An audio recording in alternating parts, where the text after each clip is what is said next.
Continuing to read from A Mountain in Tibet, from page 184.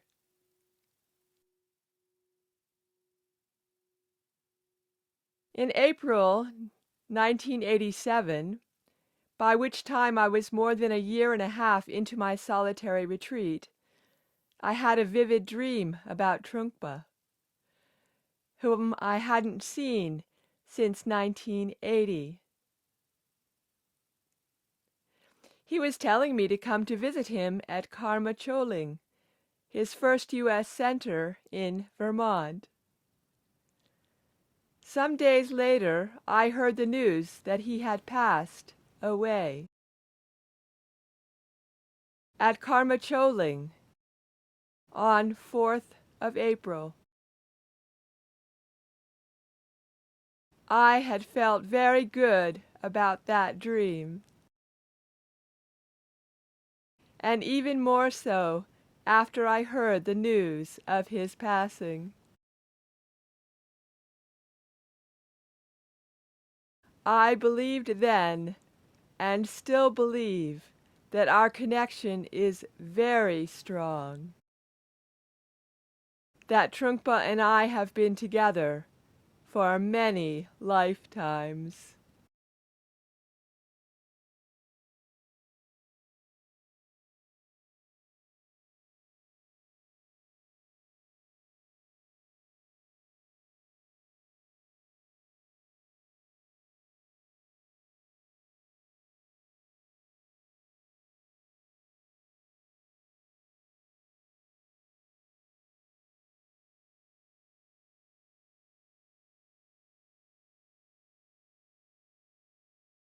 Over the next year, I did a lot of inner heat practice, known as Tumo, the main purpose of which is to transform mind poisons.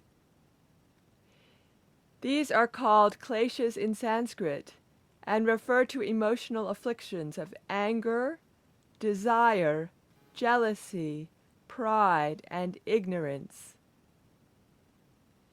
There are different ways of working with mind poisons.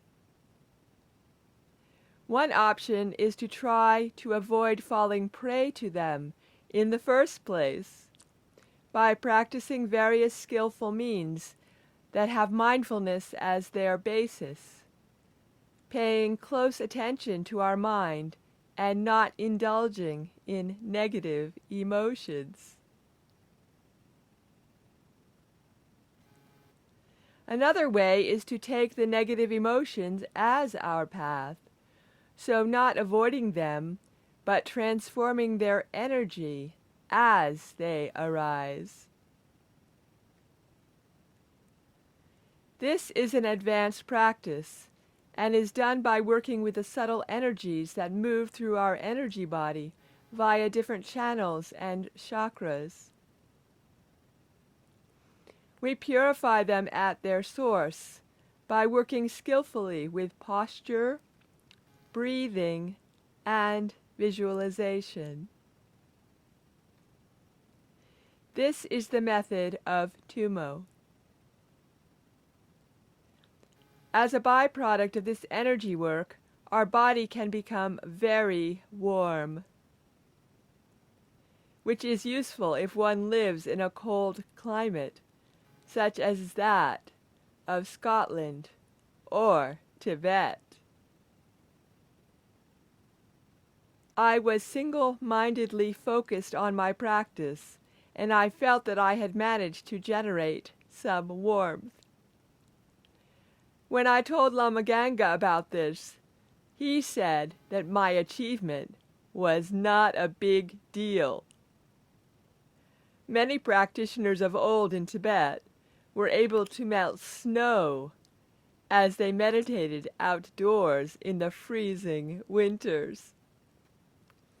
I felt as if he'd thrown cold water over my inspiration. For a second I was discouraged and thought, I might as well just switch on the central heating if I wanted to get warm. This was typical of Lama Ganga, who was a complete traditionalist and very tough on everybody, regardless of their circumstances. He was a great master, but had little understanding of how Western retreatants in his care had a very different mindset from his own, and how that might affect their practice. It was my observation that he did not grasp how complicated and how fragile Western people are in comparison with Tibetans, who have a much simpler and tougher approach to life, and don't get so absorbed in self-preoccupation. Lama Ganga did not believe in talking about personal issues, for example. So he was not prepared for the amount of distress that arose in his retreatants' minds as they went deeper into their practice. Neither did he take account of the fact that, unlike Tibetans who are born into a culture of Buddhism, it is hard for many Westerners to really trust in the power of the teachings and the masters who pass them on. When the Western retreatants had questions or fears, they did not have faith to fall back on, at least initially. This made them vulnerable. Lama Ganga didn't seem ready to make any allowances for all these differences. He instilled a very harsh regime, and though some people flourished, many others became troubled. Lama Ganga was not permanently based at Samiling. He was the representative of His Holiness the Karmapa at various centers in the States, had a center in California, and also taught at the Samizongs, branches of Samiling, so he was often away. After a while, I found myself getting more and more involved in helping out with the retreatants, who were by then nearing the end of their retreat. Though I was dedicated to my own practice, I did not want to be selfish about it. I felt increasingly ready and motivated to help others, so I thought I should engage with them. After all, they might find my perspective useful, since unlike Lama Ganga, I had not been trained in a traditional way. I had spent a long time immersed in Western culture and could speak fluent English. I felt really sorry for them. They were very responsive to the way I spoke about my own experience and theirs, and I found myself going over to see them more and more frequently. I tried to make their time lighter. I asked them how they were finding things, what was worrying them. I made jokes, and we would all end up laughing. I remember talking to one female retreatant who went on to become ordained. She was having a very tough time. She had been doing thousands of prostrations, far too many, and developed a hiatus hernia in her chest. I told her to take it easy and give herself 6 weeks off prostrations so she could heal.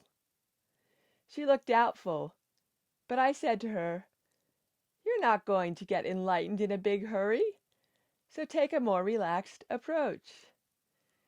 She also had an important question about her practice, and I arranged for Lama Ganga to come over so I could translate both her question and his answer. This unofficial helping role was not exactly what I'd had in mind when I agreed to stay on in Samiling, but I felt pleased to be able to support the retreatants. My hunch that they might find it helpful to talk to someone who hadn't found it easy to purify their mind's afflictions and commit to a spiritual path turned out to be correct. When I laughed about my mistakes, I felt them relax about their own struggles. It was wonderful to see them realize that vulnerability and laughter were just as helpful as study and analysis, and far more helpful than self-castigation. In the spring of 1988, the retreat finished. Nobody apart from Lama, Ganga, and me had been into the retreat house, and none of the retreatants had left it since they had been ceremoniously sealed in 4 years previously. Akon came to formally open the boundaries and welcome the retreatants back into the world.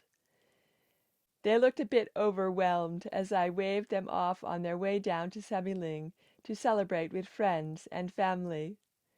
I remained up at Pure Lands and settled down to a focus on my own practice. Life felt peaceful for all of about a week, and then the builders moved in. Once again, I was having to meditate in the middle of a construction site. I should have been used to it after my time at Woodstock, but at least to begin with, it didn't feel any easier. Plans were already being made for the next 4-year retreat, which would begin in March the following year. This time there would be 44 people participating, and therefore more accommodation was required. The team of volunteer builders who had been working so hard to finish the temple now turned their attention to pulling down one retreat house and building a much bigger one. There were 75 people working 7 days a week to get the project finished, right outside my front door. As well as the noise, there was a small matter of the dust. They stored their bags of cement on the porch of my house, and I could feel my one lung struggling. To cap it all, my water supply was cut off. I was so annoyed. Hadn't I lived through this precise experience once already? Must I really have to go through it again? But then I resolved to change my way of thinking. Everything in life comes down to mind. I knew this already, and this made it easier to decide that all I had to do was simply meditate, in whatever conditions presented themselves. I focused on the joyful fact that all this work was happening because so many people wanted to go on retreat. I rejoiced in that. When I was able to cultivate the right view of events, these people are working so hard to enable others to do retreat, not to annoy me. I saved myself many months of suffering caused by getting angry over something I could not change. I have been a strong believer in the belief of holding the right view and having the right motivation ever since. Continuing from page 184, from a mountain in Tibet.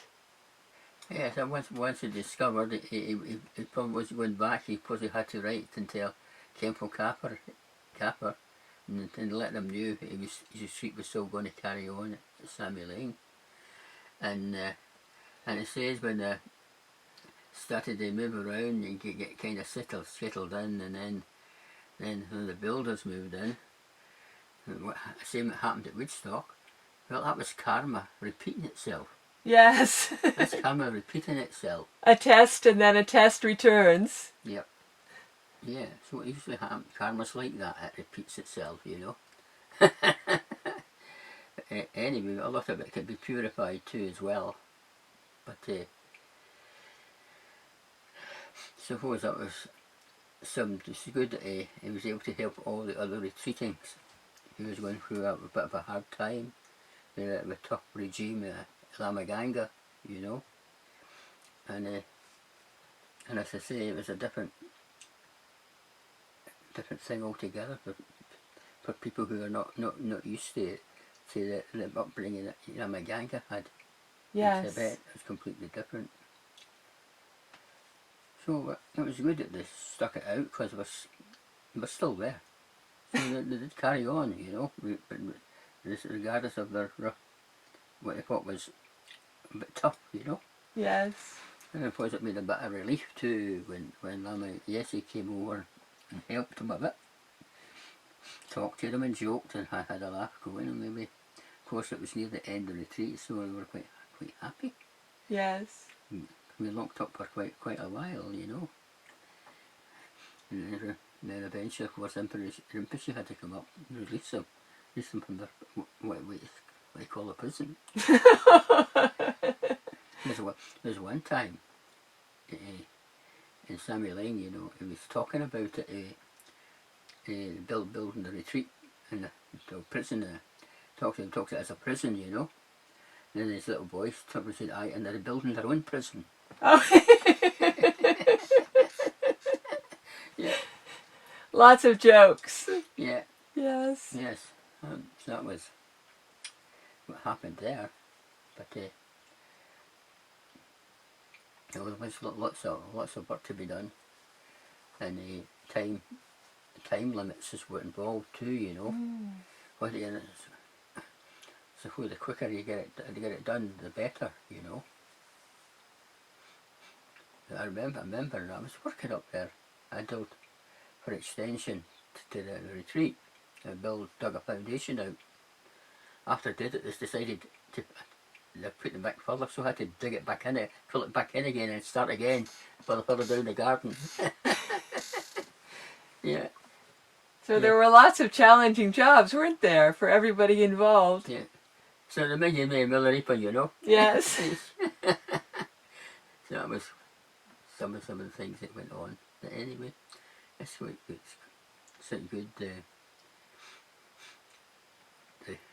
Everything was prepared for another retreat. After that came out, we were prepared for another retreat, you know. And that was had a bigger extension had to be done then, you know. But anyway, it all happened in the end, you know. A lot of people were working very hard. That's right. Yes. And you started very early in the morning and worked very long hours, didn't you? That's right. They did it for a while. Then they discovered if they cut the hours down, that work was more efficient. People were sharper. And work was more efficient. Because at the end of these hours, they were getting tired, and the efficiency wasn't as good as it was, you know. They were getting tired with the long hours. When they cut the hours down, everything was progress quite quickly. Everything went well, yeah. Mm-hmm. So it was very satisfying, wasn't it? Because there was a target, and there were people very eager to come in and do retreat. That's right. And the volunteers had showed up to do the work that needed to be done. Right. Some people probably doing jobs they had never done before. Yeah, you had people from Samuel Lane coming up and helping to dig the people who were down there. You even had Cammy up working up there too. Oh yeah? Yeah. Yes. That's lovely. There was a team effort. And Lama Zango, well, she was out of retreat then, and she was up working too. And a few others. And what nuns worked helping work very hard, you know. Yes. Yes, so it was all. Everything went well for the building program. You know. And people were inspired because they knew what was being created would be so helpful and make such a difference in the world. So it was very meaningful, wasn't it? Yeah. Yes.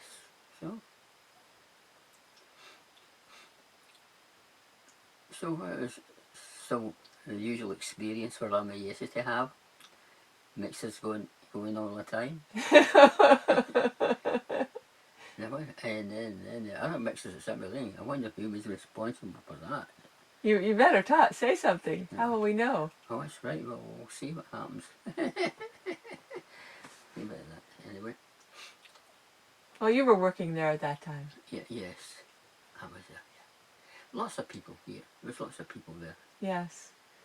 You were involved with the mixers and the jackhammers and things like that. Aye.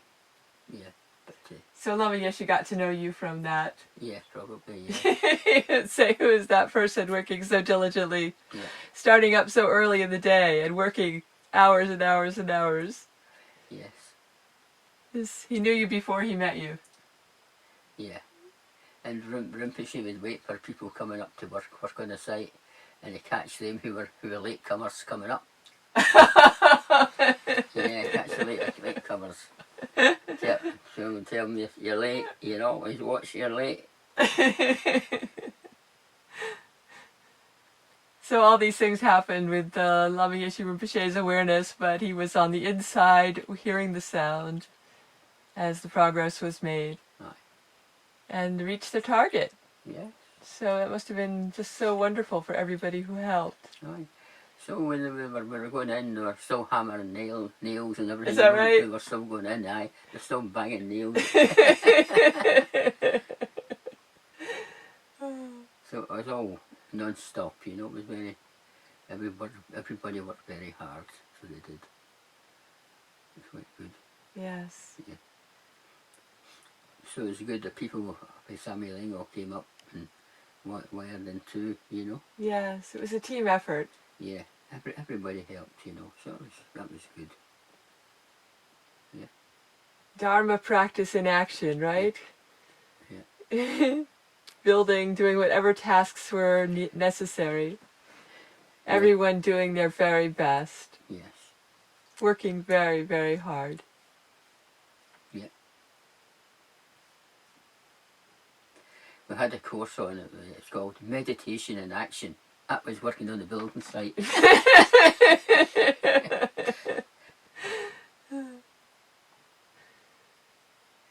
So during this time, Lama Yeshe Rinpoche was able to both keep his focus on his practice and also begin assisting those who were coming to Sami Ling That's right. for their spiritual training. That's right. So he was providing a bridge, wasn't he? He was helping people Yeah. understand a completely different way of doing Yeah. things and a new spiritual path and Yeah. practices that would have been unfamiliar. Yeah. It's all meritorious work. That's right. Everybody working got good merit. And you were there at the time, and quite a lot of people that were there at the time are still involved. So it has a very beautiful sense to it of going back in time, but also a continuity of caring for the project and the vision of the Rinpoches and the commitment on those people's part to practice over decades. Yeah. It's very, very inspiring. Yes. So anyway, are you happy with that? Yes. Oh, Are you happy with it? Yes. Good. Okie dokie. Okie dokie. Okie dokie.